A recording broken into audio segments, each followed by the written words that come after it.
Hello dear friends, Patrick here, May 26th, 2024, Sunday afternoon, a beautiful weekend. Hope you had a great weekend. I apologize for the mowing in the background. It might be a little bit loud, but I don't know how long that guy's going to be mowing for, so I thought I might as well just go ahead and make this quick video for you. I'm going to divide this video up into two sections. Hopefully it'll be a short video, and the first section is an idea I want to share with you. The second section is how to avoid I guess you could say, a fatalistic attitude. So I'm going to entitle this video How to Get Rich, and I have another channel called Bitcoin for Canadians, and I talk about different stuff on that channel. It's a small channel, but I thought I would put this on here just because it was something I just saw recently. I watched the latest video from a guy by the name of Plan K, and I'm going to link to his video in the description. It is the most powerful video on finance or economics or money that I've seen in as long as I can remember, and I've watched a lot. When I first got introduced to Bitcoin, I'll just give you a quick background. I spent 100 hours studying it as they recommended, and I know that right off the get-go it's not for everybody, so I'm not going to try and convince you on that. However, I did do well in that, tripled my money, blah blah, and now I'm looking at this new opportunity that I'll share with you at kind of like in real time, that I've also discovered it, although I have been interested in it for a number of months. But this particular video that I saw today, just released today, essentially solidified it for me. And if it's helpful to you, even if you're not into that space, maybe the concept behind the idea of learning from somebody smarter than yourself may be a benefit to you. And I'm not talking about myself, obviously. I'm talking about the gentleman who does the videos called Plan K. I think his name is Miko Genno, and or somebody like Michael Saylor. But I also recently discovered that Michael Saylor was wrong. Michael Saylor, highly intelligent guy, MIT graduate, literal rocket scientist. He had said that Ethereum would never get granted a ETF because it is a security, not a commodity. He was wrong. They just got granted ETF status and blah, blah, blah. They can get all this corporate investment and what have you. I don't really care about it. But anyway, just to show you that not everybody is fallible. And this gentleman, Michael Saylor, happens to be a Bitcoin maximalist. Now, I know I'm introducing you probably to a number of terms that you may not be familiar with. Don't worry about it. It's not important. The main thing is to check out this video and see if it resonates with you. This latest video by Plan K, where he's comparing silver and gold, and he's comparing Bitcoin and Kaspa. And you can make up your own mind. So for the first section of this video, I wanted to mention to you that when I was in real estate, I bought my first property. It was $152,000. We had to put down $30,000 as a down payment. That was difficult to save up. But that initial investment allowed us to springboard and springboard and springboard until we essentially reached the net worth status of $1 million plus, right? Through real estate. I mean, that house at $152,000 was probably, what was that, 20 years ago? It didn't have a basement. Imagine, we had to dig out the basement to finish the basement. It had like a 4-foot high kind of dirt floor crawl space kind of thing. It was an old wartime house. It took a lot of work, right? But thankfully we lived close to a hardware store and were able to get a lot of supplies and blah, blah, blah, blah, blah. That's a whole separate thing. So that opportunity is essentially out of reach for a lot of people because of the cost of real estate prices today. And people are expecting that they may contract if interest rates continue to rise or what have you. You may see a temporary stall in the increase in house prices, or they may continue, I don't know. But it is not as practical as it may have been when they had all these home reno shows and all that stuff, flipping for profit and all that stuff. That was a big thing over the last 10, 15 years. So let's look at a different opportunity. If you look at a digital asset as a commodity, as if you were able to buy something that had tangible value in cyberspace. Now, I know people say, oh, it's just ethereal. It doesn't have any solid... Whoa, that guy just hit something with his mower.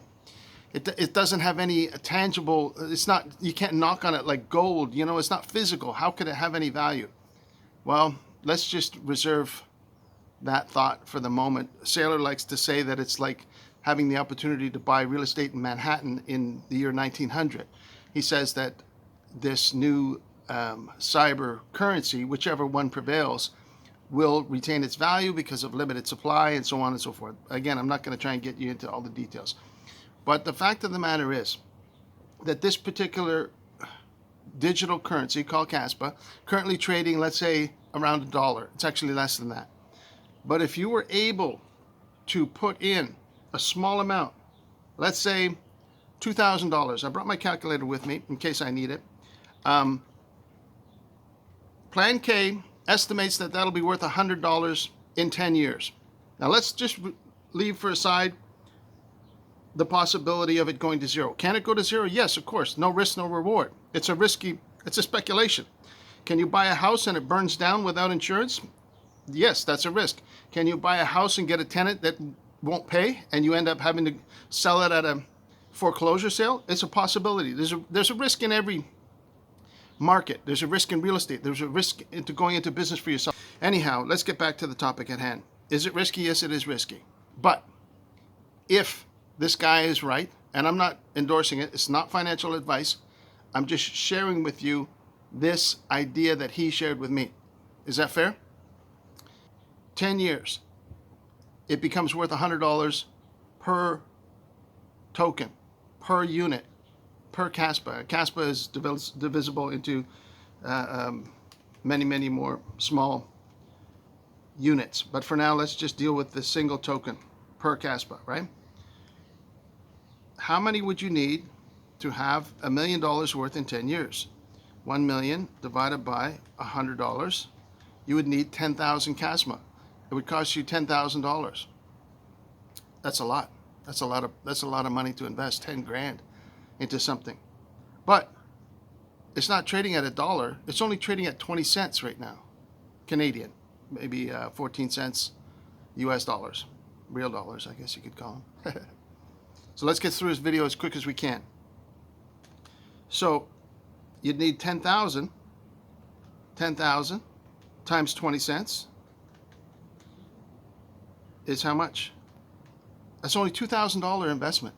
How hard is it to save up, to set aside $2,000? Well, yeah, I don't have $2,000. I don't have anything. I don't have any money. $2,000 divided by $50 a week. 40 weeks. How much is that? 10 months. 10 months, saving $50 a week. Is that possible for most people? Most people, it is possible. Why? Because they're spending money on new clothes. They're spending money on eating out. Thankfully, food is still one of the cheapest things that we have available to us today. Bananas, 59 cents a pound. Eggs, cheap. Milk is expensive, $7 for a bag of milk, or 3 liters. What else is cheap? Go in the produce section of a store. The food that is the best for you. Actually, apples are expensive. $2 for an apple. That's a ripoff. But I mean, you know, I saw the other day corn. It was like 6 ears of corn for $2. It was ridiculous. Like, you could live off corn. And especially with summer coming, you're going to have corn up the wazoo, right? Lord willing, with the farmers and all that. They sell corn dirt cheap. You can buy it at the side of the road. Strawberries and blah, blah, blah, blah, blah. Food is cheap. So the money that you're spending, even if you're on a fixed income, you say, okay, it all goes towards my rent. Sublet. Live in a tent if you have to. If you cannot save $50 a week, there's something wrong with the plan that you're on. There's something wrong with the program that you're on. I met a guy and he said, yeah, I've been working for 10 years, but I'm unemployed now. I said, how much did you save up in that 10 years? He said, nothing. I was just living paycheck to paycheck. If you work for 10 years, I retired at about 50 and I haven't had to work since, but enough about me. If you've been working for any length of time and you're not saving any money at all, as Jim Rohn, actually as his mentor, a fellow by the name of Schoaf, I believe, instructed him and told him, you're on the wrong plan if you're not able to save up. If you're not able to save up $50 a week, you would save that up in 10 months. You would have $2,000. saved up. And if you took that $2,000, you could buy about 10,000 at current prices, Kaspa, and in 10 years that could be worth $1 million fiat dollars, $1 million US or $1 million Canadian, or however you want to do the numbers. Now, most people will not be able to buy Kaspa for under $1. Why is that? It's trading at 20 cents. You can just go buy as much as you want, because to get your head around a new idea is extremely difficult. I met somebody the other day and they said, I'll never invest in crypto just because you like it, just because you made money in it. Can you imagine how much you got to hate somebody to say such a thing, or to be so repulsed by somebody to say such a thing? Sometimes I have that effect on people. They really don't like the fact that I'm not working in a cubicle, that I don't work 9 to 5, and that I seem to be debt free and have enough money to give a little bit of charities here and there when I can, when I see them. I do enjoy supporting other people's channels, especially when I see the third world conditions that a lot of people are living in. I like to try and encourage them, give a little bit here where I can, donate a little bit here where I can. And I'm thankful to God that I have that opportunity to be able to do that. So I want to throw that idea out to you, that it could be an option for you. Normally I would put this on my Bitcoin for Canadians channel, but I think I'm going to be changing the name of that to Kaspa for Canadians pretty soon, because I don't talk about Bitcoin all that much anymore. Slowly turning into a Kaspa maximalist, especially based on the videos by this gentleman by the name of Plan K. So I'll just throw that out at you, not financial advice, but if it resonates with even one person out there and they happen to benefit from it, what a blessing that would be to me to hear them come back to me a few years later and say, hey, I remember you talked about Kaspa, and I was able to buy 10,000 Kaspa for $2,000. And now 10 years later, that 10 years is going to go by fast. And no matter what you're doing, no matter how much money you're making, whether you're going up, down, below, living paycheck to paycheck, those 10 years are still going to go by. And if you don't scrimp and save that $50 a week, you're still going to have nothing. So why not give it a chance? Why not say, I'm going to commit, instead of buying that Tim Hortons every day, instead of buying that Starbucks every day? Kevin O'Leary says Starbucks is just essentially for losers, because anybody that buys Starbucks is not investing that same amount of money, whether it's $2 a day or $4 a day. I don't go there. I never buy any clothes retail. I shop at thrift shops, Value Village. In fact, I don't even buy my books at Value Village because they're too expensive. Value Village sells their books for $5. I get most of my books for 50 cents to $1 at thrift stores that are real thrift stores, the underground thrift stores that you got to look for. You know what I'm saying? So that's how cheap I am. I save so that I don't waste any money. I would rather give $5 away to somebody than waste it on something that I know is overpriced. A simple example, I'll quickly go through this example for you. The other day I went through, I had to buy a new phone charger. I wanted a brand name. I wanted a high-speed charger. I didn't want the $5 dollar store one. I went to the mall. Now, the mall, you don't get any discounts, do you? Wait a second. Checked Best Buy, $31.95. Checked another brand name store, selling cell phone accessories. I shouldn't mention the store names, but anyway, another one was $31.95, another one was $35, another one was $35. One of the stores that was $35, I said, can I get this for a discount? He says, how much you want to pay? I said, $20. It's $35. I know that's a ridiculous price. He says, $25, you got a deal. I said, okay, I'll take it, $25. No tax, straight, boom, $25. I saved $10 plus the tax. I hope his boss is okay with that. Maybe he's the owner of the store. I don't know. That's not my business, right? He gave me the deal. I take the deal. So I got myself what I wanted, and I saved, I don't know, 30%, from $10, $12, $13 I saved on it. That goes straight into my pocket that I could give to charity to somebody else, or that I could invest that money with. Do that a couple of times a week. Now, that's an unusual circumstance because you don't have to buy a charger every week, obviously, right? But you can find a way. You can find a way, even if you're on welfare, even if you're just relying on charity, even if you're a panhandler. I saw a guy with a panhandling sign he was on a video, and it was amazing the sign he had, because he had a sign that was a flip sign, and it said, window wash, and then he flips it, it says, I don't wash windows, don't worry. And then he flips it around and says, what's the greatest nation in the world? And he's doing this with actions and making the person smile and everything. And the greatest nation in the world, he flips it around again, it says, donation. And so, you know, this guy's entrepreneurial, even as a panhandler. I wonder how much money he makes. I heard that some panhandlers can make $100 to $200 a day. Anyway, that's besides the point. The fact of the matter is, if you set aside a little bit for the future, now, the second half of the video, people will tell me, oh, Patrick, but the future is going to hell in a handbag.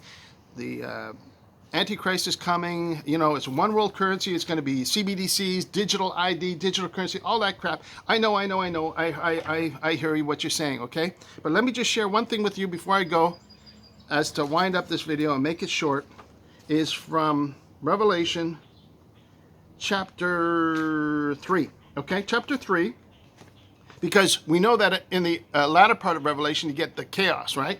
But bear with me here. He says, he's talking to one of the churches, right? The church in Philadelphia. He says, because you kept my word of my patience, I will also keep thee from the hour of trial.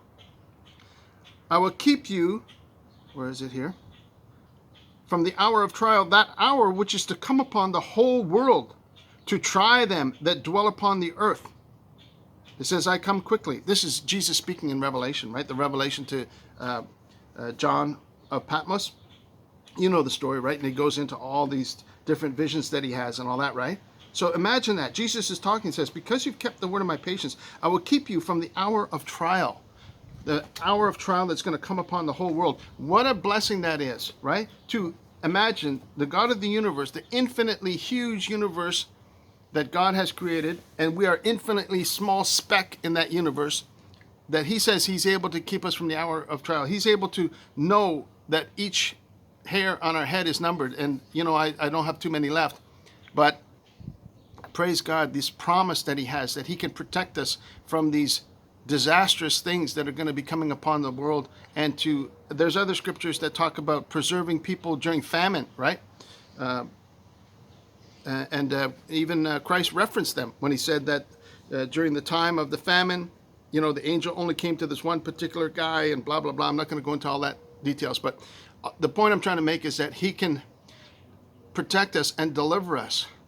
So put that together with an idea. It may not be a digital crypto. It may not be Kaspa. It may be something else. But if you see something and you can learn from somebody smarter than yourself who gives you a valid argument that makes sense, that is an economic opportunity, consider it closely, because you don't know how valuable that could be for you. And the time goes by so fast. The older you get, the faster time flies. In 10 years, you know,